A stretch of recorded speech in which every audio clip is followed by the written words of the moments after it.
I'm never one to complain about overtime. At least that's what I keep telling myself every time I agree to close up the arcade at the edge of town. Why anyone thought it was a great idea to build a family entertainment center in a half-abandoned strip mall, I have no clue. But hey, I needed the job.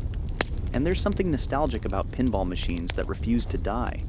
Decades-old neon carpeting with pizza stains older than me, and the stale smell of popcorn permanently infused into the air.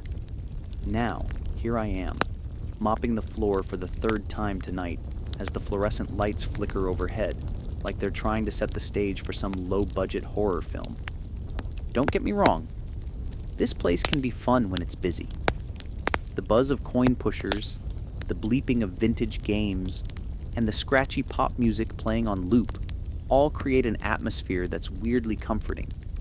During open hours, I feel like I'm a kid again, weaving between the machines with a pocket full of quarters. It's that after-close silence that gets to me. It's just me, the leftover smells, and the arcade cabinets waiting in the dark, as if they're not quite powered down, but only pretending so they can watch my every move.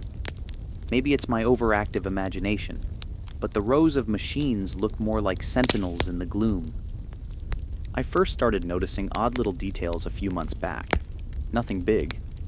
Just small stuff that made me stop in my tracks and think, did I really see that?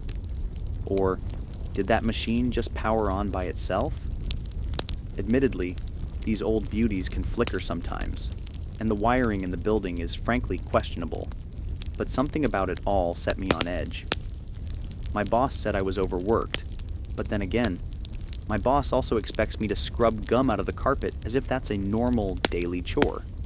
Sarcasm aside, maybe I have been a little paranoid, or maybe not. When I was first hired, I was told, "You'll get used to the weird. Just keep everything clean, don't let the leftover tokens go uncounted, and make sure the break room is locked up." The break room is in the back corner behind a row of skee-ball machines. It's a tiny closet with a rickety chair and a battered mini-fridge that only sometimes keeps your lunch cold. But the real nerve-wracking part is how the corridor leading to it is lit by a single flickering bulb. Every night, I trek through that corridor to stash my jacket, and every night, I swear I hear the faint buzzing of electricity. It's not exactly scary, just ominous, like a single musical note that never resolves. Tonight, it's well past midnight, and I'm on my final round of checks. The clang of the last token in the coin slot echoes, reminding me that I forgot to empty the change bucket beneath the claw machine. Ugh, I mutter. Because what's another small chore at this hour? I pass through the labyrinth of blinking screens, half-lit neon signs, and old carpeting that squishes underfoot in places I'd rather not think about. Everything's in partial darkness now because I only leave a few overhead lights on after closing. As I approach the claw machine, I see something out of place. A single stuffed bear wedged in the chute. Figures, I say under my breath. The plush prizes are always jamming up the machine. I open the side panel and retrieve the worn toy. It's got a missing eye, which is weird because these things are typically brand new. I toss it aside, not wanting to dwell on how it got that way.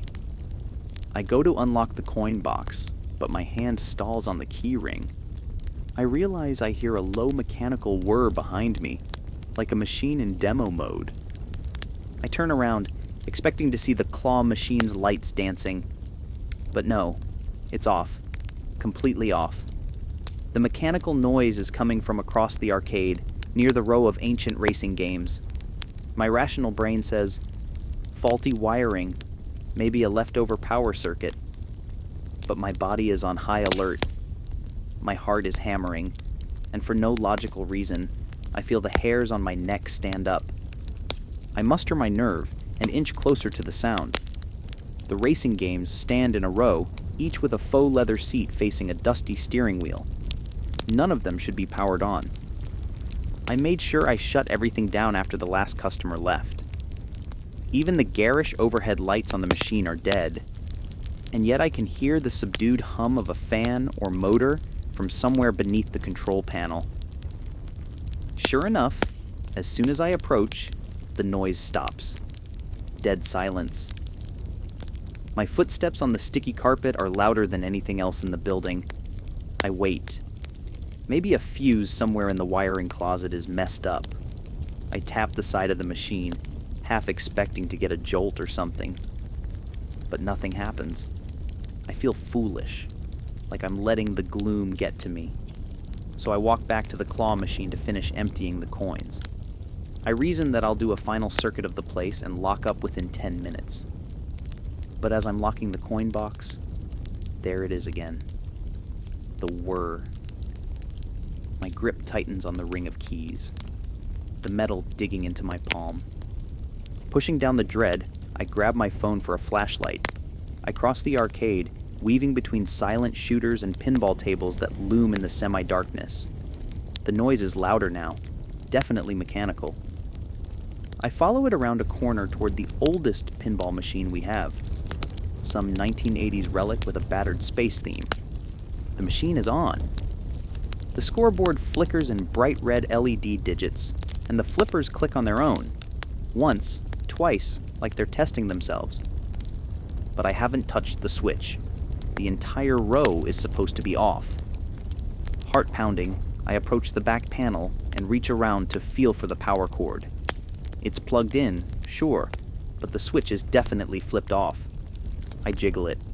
The machine powers down, and the rattling hum ceases. For a second, I'm relieved. Must be a short circuit. Then, behind me, I hear the unmistakable clang of skee balls rolling. It's not a moan or a voice. No supernatural nonsense. Just the hollow thunk of wooden balls dropping into the lane. But no one else is here. The logic-based side of my brain is screaming about random mechanical malfunctions. The jumpy side of my brain is screaming, "Run!" Sarcasm as a defense mechanism kicks in. Great, now I'm dealing with possessed arcade machines? Exactly what I signed up for. I call out, "Anyone here?" My voice echoes, but I know I'm alone. So I walk over to the skee ball rows, determined to prove to myself that I'm just hearing things. I flick my flashlight around, scanning the worn lanes. The last one on the right has a ball in the 100-point ring. That's the hardest ring to land. The scoreboard is off. Did I forget a ball? Did a ball just roll from nowhere? My mind churns. Possibly the ball had been stuck, and gravity decided to release it now. That's plausible, right? I pick up the ball. It's warm, oddly enough, like it's been in use.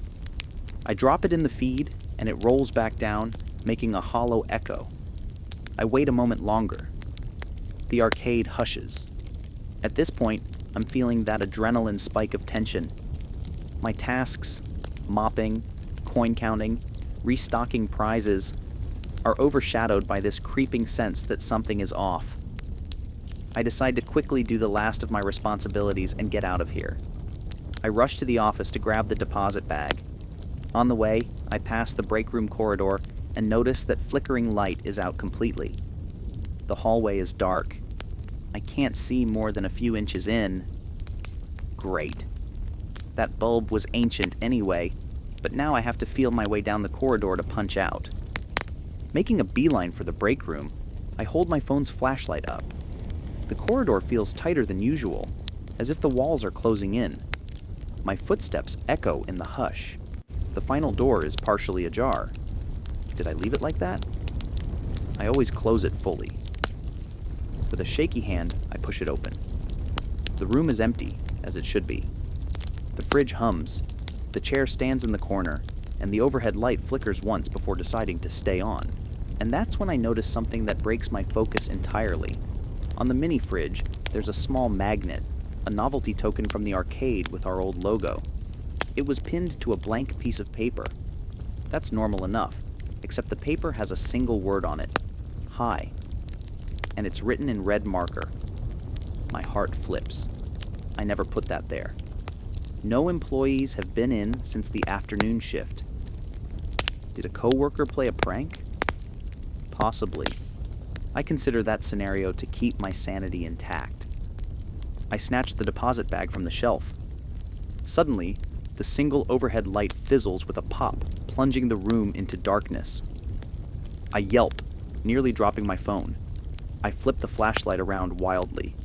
The door slams shut behind me with a resonating thud. The handle rattles under my panicked grip. It's stuck, or jammed. "Okay, calm down," I mutter, voice trembling. I shine the light on the handle, trying to see if something wedged it from the outside. Nothing's visible. Then I hear the sound again, that mechanical whir, but it's coming from inside the break room. My chest tightens. I whirl around, shining the beam of my phone across the floor. Something small and round scurries. No, not scurries. Rolls across the tiles. It's one of those plastic coin cups we give to customers. It tips over near my foot. I stoop to pick it up, my hand shaking. The cup is empty, but it has black smudges around the rim. I can't decipher what they are. Grease, maybe. Or old marker. For a second, I forget to breathe. Why would a coin cup just move across the room? "Stop it," I order myself, forcing my rational side to the forefront. The fridge hum might have vibrated it off the counter. I repeat that logic like a mantra until the doorknob suddenly gives, letting me stumble out into the corridor. I don't waste time. I speedwalk through the arcade, deposit bag clenched in my hand. My heart is pounding, and every shadow looks like it might jump out at me. I grab the store keys and make for the exit. As I do, something near the pinball row flashes. I ignore it. I'm done dealing with bizarre malfunctions for the night. I fling open the glass door and step into the chill of the night air. My entire body is shaking. Outside, the parking lot is empty except for my old sedan. The streetlights cast a pale orange glow, and for a moment, I pause to catch my breath. There's a part of me that expects to see a face in the arcade window, watching me, but there's nothing, just dim silhouettes of machines in the darkness. My phone buzzes. It's a text from my boss. "Can you make sure the side entrance is locked?" Right. Of course. I swear under my breath, quietly, remembering not to use actual curses, and gather myself up. Logically, I can't just leave the building unlocked. I circle around the exterior to the side door. I tug it a few times. It's secure, but I can't shake the sensation of eyes on the back of my neck. The crisp air does nothing to calm the tightness in my chest. I hurry to my car, toss the deposit bag into the passenger seat, and take off. The drive home is uneventful, but I can't get rid of the nagging feeling that the arcade is taunting me. My mind replays every odd sound and flicker of light. I try to rationalize it. Faulty wiring, gravity releasing stuck balls, a coworker's harmless prank. Yet part of me remains uneasy. Will I go back tomorrow? Yes, because rent doesn't pay itself. And I'll probably come up with some sarcastic monologue about how I'm thrilled to babysit the ancient machines again. But the memory of that single word on the piece of paper, "hi," and the squeak of that coin cup on the break room floor will linger in the back of my mind. Every time I open that battered door, I'll be half expecting to find a new message, some fresh sign that the arcade is more alive than any mechanical place should be. I can't say what's really going on in there, if it's just frayed wiring, or if someone is messing with me. But I do know that the next time I'm alone in that neon graveyard of games, I won't let my guard down. Because sometimes, the unexpected lurks in the hum of a darkened arcade, and the only witness is the person who stayed after close, searching for a rational explanation in the face of creeping dread. Even after all these years, the memory of working late at Discovery Zone in the mid-90s sends a chill through my spine. Time has worn the edges of the memory a bit, blurring details, but the core remains vivid, like a half-forgotten dream that I can't quite shake.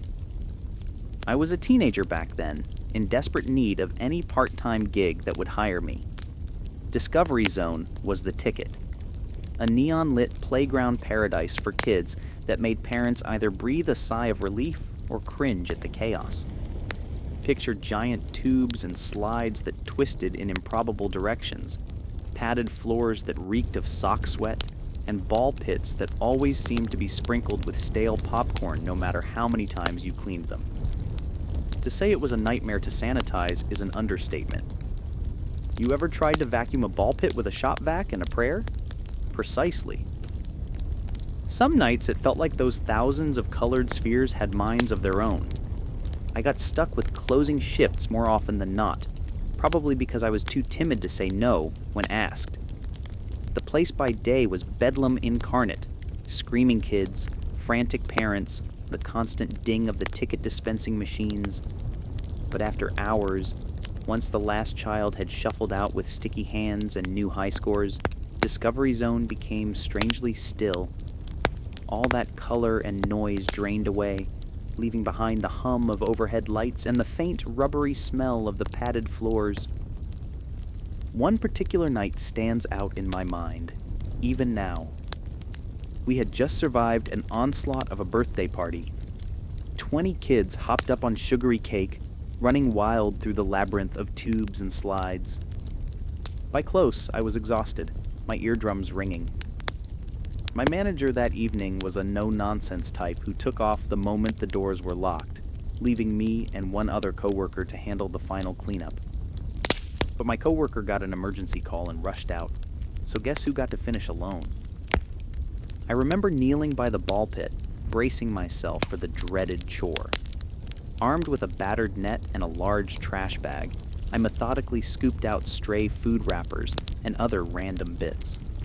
Most nights you'd find the usual suspects: half-eaten candy, lost socks, maybe a rogue action figure. But that evening, I pulled out something that made my breath catch.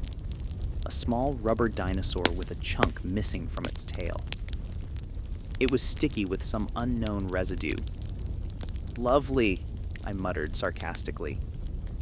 I tossed it into the trash. Then, as I plunged the net back into the sea of colorful spheres, I felt resistance. Something heavy. With a jerk, I managed to pull it up. It was just one of those foam noodles, presumably dislodged from somewhere else in the jungle of tubes. But for the briefest second, my imagination flared, and I pictured a flailing limb. I shook off the thought, reminding myself that no kid was left inside.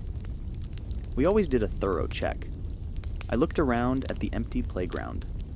The overhead lights cast elongated shadows across the padded floor, making the entire structure look like a massive, lurking creature. I decided to break up the monotony by taking a round through the maze of interconnected tubes, just to be sure no child was hiding or had fallen asleep up there. It was part of the job. Typically, I'd do it with another staffer, calling out to see if anyone responded. But that night, I was alone, my voice echoing in the plastic tunnels. Crawling on my hands and knees, I tried to ignore the claustrophobic sense that the walls were closing in. The tube had a faint smell of sweat and disinfectant, a combination that still makes me nostalgic in the weirdest possible way. Every so often, I'd hit a bend and shine my flashlight ahead, scanning for any sign of leftover socks or worse, unmentionable bodily fluids. At the second level, where two slides branched off in different directions, I paused. There was a subtle noise, like the scuff of rubber on plastic. I whipped my flashlight around, half expecting to see a stray kid. Nothing. The tunnel was empty. It's probably me, I reasoned, shifting my weight. But the echo lingered, and for a second, I felt the prickle of unease. I hurried along, dropping through a spiral slide that twisted me back to the padded floor. Sliding was always the fastest way down, though it still made me slightly dizzy. Landing on the floor with a soft thump, I looked around. The massive net bridge overhead creaked. Usually, that was a normal settling sound, but at that hour, every squeak and groan felt magnified. When I returned to the ball pit, I nearly jumped out of my skin. The foam noodle I'd pulled out earlier was gone from where I'd left it. I distinctly remembered tossing it beside my net. Now, it was nowhere to be seen. My first thought, maybe I knocked it back into the pit, so I glanced around the top layer of balls. No sign of it. That was weird, but not necessarily horrifying, right? Maybe a coworker popped in to help while I was gone. Except I was certain no one else was on duty. Shrugging it off with forced calm, I finished scooping out more trash, then gathered my cleaning supplies and trudged to the next area, the padded obstacle course with punching bag-style cylinders that kids pushed through. I methodically wiped them down, stifling yawns. The neon colors were garish in the bright overhead lights. My reflection stared back at me from a plastic panel, and I noticed just how frazzled I looked. Hair sticking up, uniform smudged. "What a glamorous life," I said wryly. That's when I heard a thump from behind the net bridge. My whole body tensed. It wasn't loud, more like a dull impact, as if something dropped from a low height. Possibly a stray ball, or a leftover piece of equipment that shifted. This place was full of small, random noises, but I felt something deeper under my skin this time. Caution and curiosity waged war in my head. With a sigh, I climbed the steps to the net bridge, each footstep echoing in the massive space. The net sagged under my weight. At the far end, the walkway led to a short tunnel that was partially see-through. Inside the tunnel, I could see an unsettling shape, a lump of something in the middle, blocking the path. I angled the flashlight, and to my mild relief, it was just the foam noodle. The same one that went missing by the ball pit. But how did it get here? Crouching down, I reached for it, the netting below me swaying. As soon as my fingertips brushed the foam, I felt it snag on something sticky. A dark streak across the noodle's surface made me cringe. "Oh, come on," I whispered, feeling an urge to fling the thing away. Some kind of spilled syrup or leftover candy residue? But my mind conjured other, less pleasant possibilities. I froze, because from the corner of my eye, I caught movement in the main playground structure below. I jerked my head up, heart pounding. Did I imagine it? A shadow shifted near the ball pit or behind the slides. I stayed there, crouched in the tunnel, heart racing. The second stretched on in silence. Then, nothing. Absolutely nothing. Clinging to my logic, I told myself it had to be the overhead lights playing tricks. I yanked the foam noodle toward me, determined to throw it out and finish cleaning. But that's when the net bridge gave a sudden lurch, as if someone stepped onto it from the opposite end. The cords groaned under added weight. My stomach dropped. I whipped my flashlight beam across the bridge, expecting to see a coworker or maybe a security guard. No one. But the net was still moving, swaying in a rhythmic pattern that suggested footsteps. This was too bizarre. My entire body broke into a cold sweat. My lungs felt too tight. "Is somebody here?" I called, voice cracking. No reply, just the distant hum of overhead lights. In a burst of near panic, I scampered across the net bridge, refusing to linger any longer. Jumping down to the padded floor, I made a beeline for the staff room behind the prize counter. The staff room was a cramped little space with a filing cabinet, a leftover microwave, and a locker for personal items. I burst in and slammed the door behind me, taking a moment to catch my breath. I told myself, "It's your imagination. You're exhausted." But I couldn't ignore the adrenaline flooding my system. Just as I was about to peel off my sweaty uniform vest and clock out, I remembered that I still had to lock up the back entrance. The manager had told me earlier in the shift that deliveries had come in through that door. I stepped out cautiously, scanning the vacant floor. Everything was quiet, though the playground silhouette seemed more menacing than ever. I hurried to the back corridor. It was poorly lit, smelling faintly of old cleaning supplies. I reached the door, only to find it ajar by an inch or so. My stomach flipped. That could easily explain the random noises. Maybe a stray cat got in, or a drifter. I swallowed hard, then mustered the nerve to look into the alley. It was empty, just a few cardboard boxes. I closed the door firmly and turned the lock. Relieved, I made my way back to the front, determined to double-check everything and get out. As I passed the ball pit for the last time, I glanced at the swirling sea of spheres, half expecting something to lunge. Of course, that's just my imagination, but the sense of foreboding stuck. I turned off the overhead lights in sections, plunging the slides and tubes into darkness. By the time I reached the front entrance, the entire discovery zone lay behind me like a dark cavern.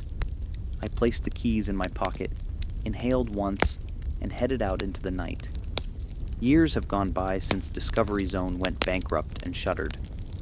The building was torn down at some point, replaced with a generic retail store. But whenever I pass that stretch of town, I think about that closing shift. I wonder if it truly was my imagination. Random shifts of the net, a foam noodle misplaced by a coworker, illusions caused by flickering lights. Or was there someone wandering in the tubes, unseen, watching me? That's the part that still wakes me in the middle of the night sometimes. Heart pounding. I'll never know for sure. One thing I do know is that working in a children's indoor playground at night can feel far more unnerving than any horror movie. Something about the emptiness of a place usually brimming with laughter and chaos can warp your senses. Even now, I can picture the swirl of colored balls and the tangle of slides in my mind's eye, and I'm overcome by the same creeping dread. Maybe next time, I'll stick to day shifts. I signed up for the late shift at a mini golf course thinking it would be an easy gig. Count the clubs, stack the colored golf balls, run the cash register for the occasional last-minute group, then lock up under the stars.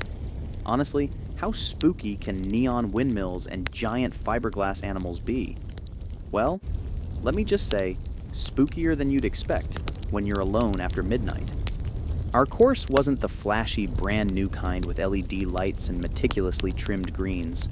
No, it was one of those older putt-putt spots tucked behind a family diner off the highway. The paint was peeling on the fake castle turrets. The animatronic pirate would sometimes jam mid-speech, and the water in the moat had that murky green tint that made you wonder about the last time it was properly filtered. Still, the place had a certain charm. I started the job just last summer. The owner was an elderly fellow named Mr. Fletcher, who spent most of his time dozing in the office. He was the one who said, "If you want the hours, you can close. Just make sure the lights are off and the front gate is locked." Easy enough, or so I thought. I'd arrive in the late afternoon, watch families trickle in, fish out stray balls from water hazards, and refill the candy dispenser. By 10 p.m., the place would be mostly deserted, except for the occasional group finishing the back nine. By 11, I was usually alone. On the night everything went sideways, it was unseasonably warm for early autumn. The air felt heavy, saturated with the smell of cut grass and stagnant water.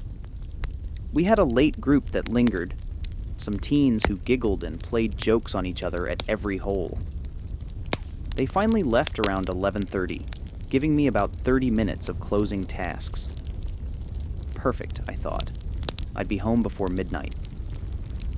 I started my usual routine, walked the course to make sure no one was left behind, collected stray balls, and switched off the decorative spotlights around the holes. The windmill, a battered old structure that creaked when it turned, stood eerily still in the calm night. Without the spotlights, its pastel paint looked almost gray under the faint glow of a few overhead lamps. As I approached hole 7, the one with the fake pirate ship and the small water hazard, I noticed something odd. A single golf club lay on the grass, handle pointing toward the hazard. It was unusual because I'd already collected all the clubs from the last group. They'd each turned theirs in at the shack before leaving. Maybe they grabbed an extra by accident and left it on the course, I reasoned. With a shrug, I picked it up. The grip felt damp. I assumed it was from the moist night air. That's when I thought I saw movement near the pirate ship. I whirled around, heart jolting. The old animatronic pirate sometimes moved automatically if triggered, but I had shut off all power to the course's props. The figure, a life-sized statue with one arm raised, was motionless. I let out a breath of relief, scolding myself for being jumpy. "It's a chunk of plastic. Get a grip," I muttered. Clutching the damp club, I continued around the course, scanning each hole. The artificial turf scrunched under my feet. An occasional gust of wind stirred the overgrown bushes that lined the perimeter fence, making them rustle ominously. In the quiet, I became hyper-aware of every small sound. My footsteps, the distant hum of traffic from the highway, the rhythmic creak of the windmill's blades turning. Around hole 12, which featured a giant fiberglass frog spewing water into a shallow pond, I noticed a reflection that didn't belong. I approached cautiously, shining my phone's flashlight on the water. The frog's reflection distorted in the ripples, but behind it, for a moment, I thought I saw the silhouette of a person. Just as I blinked to focus, it disappeared. Probably just my own reflection or a trick of the light, I told myself, ignoring the tightening in my chest. Still, I decided to pick up the pace, finishing the final checks of the course. Occasionally, we've had local kids sneak in after hours, messing with the fixtures. I rationalized that some teenager might be playing a prank. The best I could do was to hurry and lock up. At the 18th hole, a tricky one with a narrow ramp leading up to a clown's mouth, whoever designed that monstrosity had a twisted sense of humor. I paused. The clown face was chipped, revealing a dull gray beneath the bright paint. Its grin was permanently frozen, and in the dim glow of the overhead lamp, it looked disturbingly lifelike.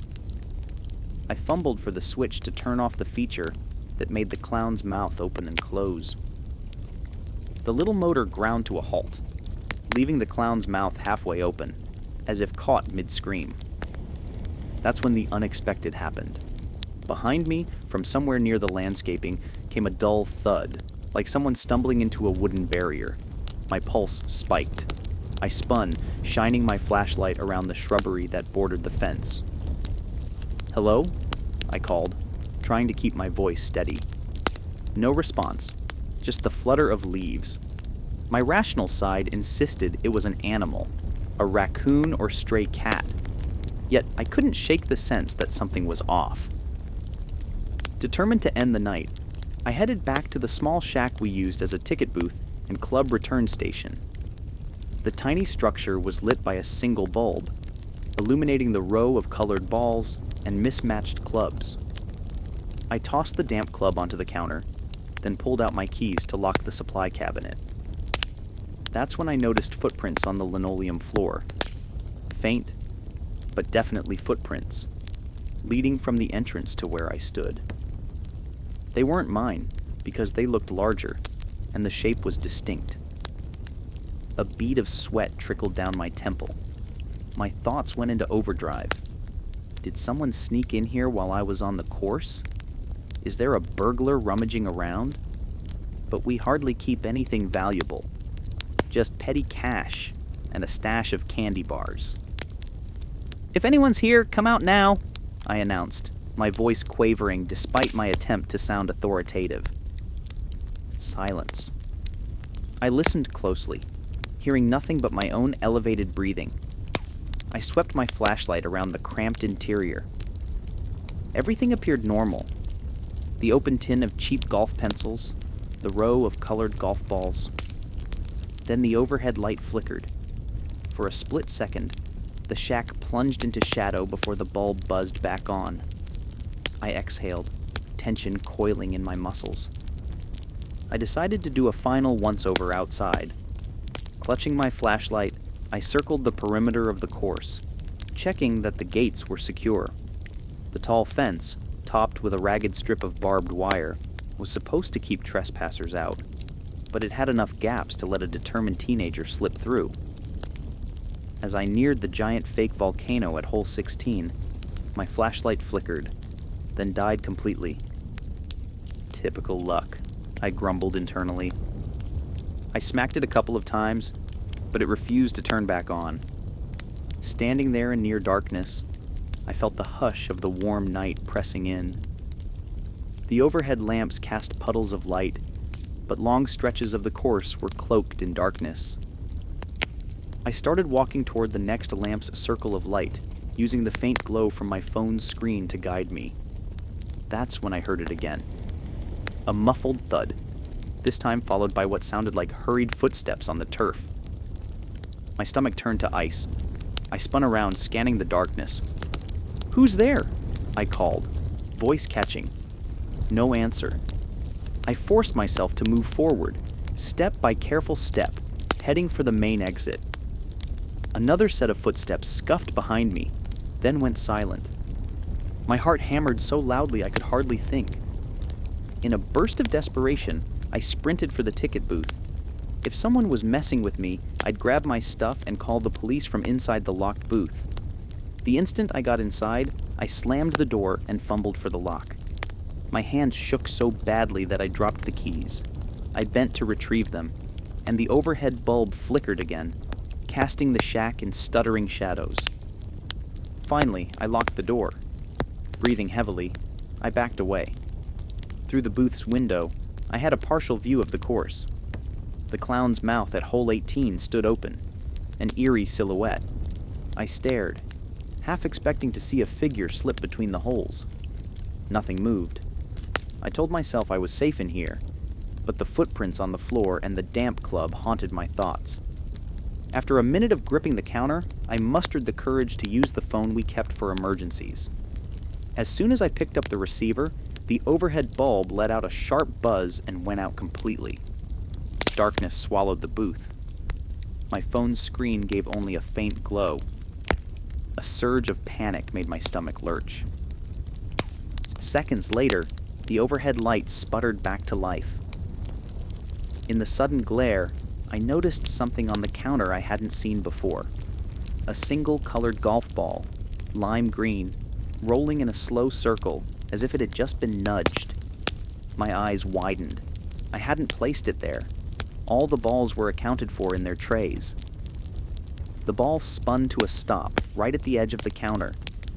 My hands trembled as I finally dialed for help. Not the police. Maybe that was an overreaction, but I tried calling Mr. Fletcher. No response. Figures. The man probably slept like the dead. With a sigh, I realized I'd have to handle this alone. I decided to do the only logical thing, gather my belongings, close the place, and leave. If someone was creeping around, let them have the haunted windmill for the night. I unbolted the door, stepped outside cautiously. The overhead lamps still shone, though dimly, reflecting off the fiberglass statues. I was done playing cat and mouse. I sprinted to each circuit breaker around the property, flipping off the prop power and main lights in sequence.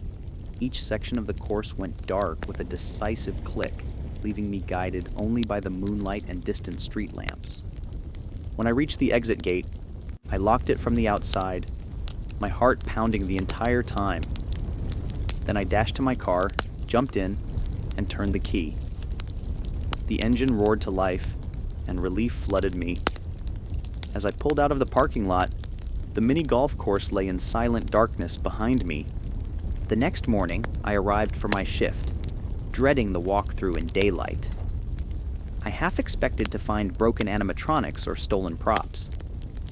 But everything looked normal, except for the footprints in the shack, which seemed to vanish abruptly near the door.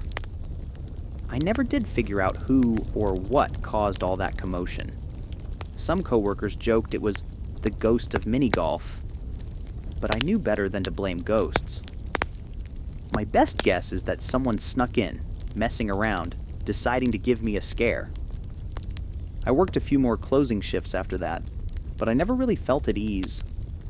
Every rustle of bushes, every flicker of lights, I jumped. Eventually, I switched to days.